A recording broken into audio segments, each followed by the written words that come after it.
Hello, I'm Kirsten Brass, the writer, one of the writers and the producer of The Lost Seahorse.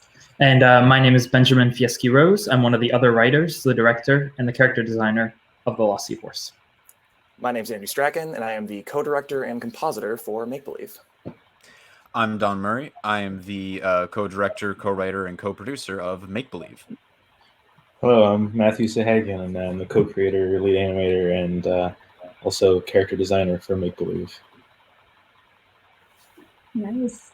Well, Ben and I got the chance to watch Make Believe, which we were really impressed by, especially the combination of live action and animation. This film, it's about a struggling children's story writer who is deciding whether or not to give up on his imagination and his creatures. My question for you all is, what was it like combining the live action and the animation parts in your film? Sure. You guys want me to take that? Yeah, go for it. So basically what it comes down to is just planning.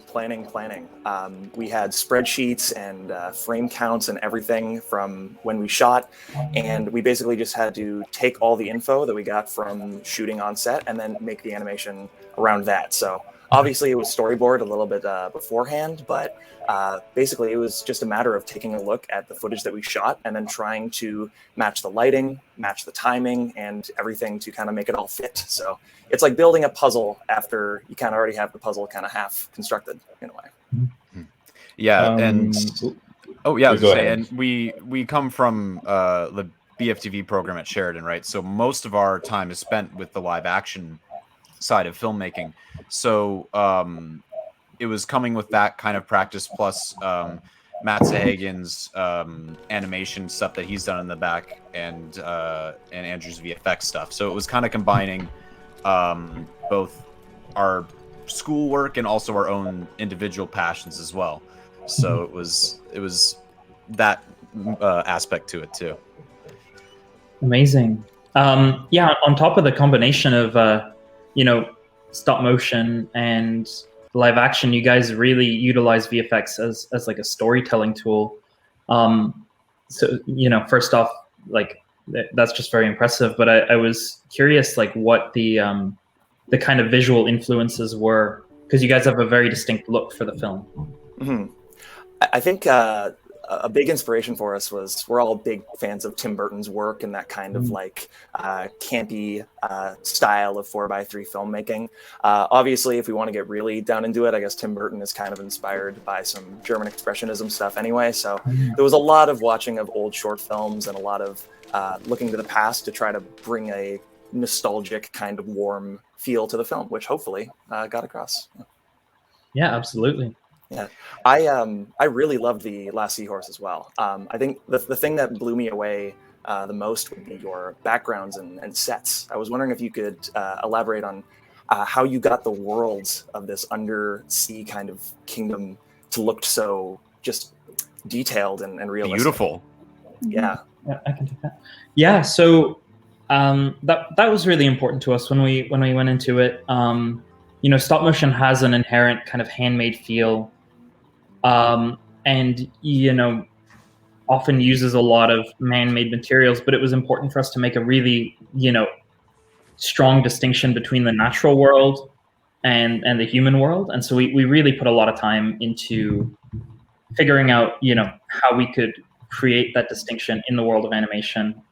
For us, the first step was research, and it's set underwater, but we wanted to be very specific about where the story takes place. So the first thing that I did was reached out to some fantastic dive photographers who I know who work in they've done work all over the world, but primarily in Raja Ampat, which is an archipelago in Indonesia, and their work, more than any other cinematic influence, really set the look for the film. We looked at numerous photographs of the ocean in the same area in Raja Ampat, Indonesia. And there was even a photo of a disposable COVID mask drifting around in the ocean. And so we put a COVID mask in our set. So yeah, we were really just trying to draw from real life as much as possible and then add our style to the film.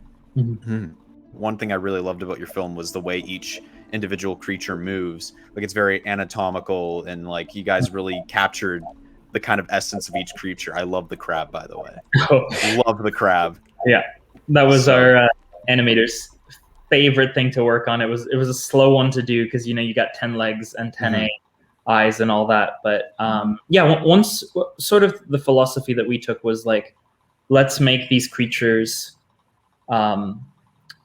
move within the limitations of the animal, but, you know, especially for something like the seahorse, think and behave in a human way. So we wanted to restrict ourselves to what their bodies could physically do, but their actions could be more driven by emotions. So that was sort of the line that we found. Sometimes our animator would he'd watch videos of decorator crabs to see how they move, but also he would, I don't know if you know animators who do this, but he would act it out too. Like, he bumped into a bottle, how would I react? And he'd take a video of himself doing that and be like, okay, that's how I'm going to animate this. So there's a little bit of that in there. I wanted to ask you guys, because, you know, you said you're from sort of the live action program at Sheridan. Was this your first time tackling animation? I was kind of the bridge into that. Oh yeah. Where I think I started animating, it's been almost a decade now. And I started with, you know, Legos when I was like 10 or something. It's always been something that I've enjoyed doing.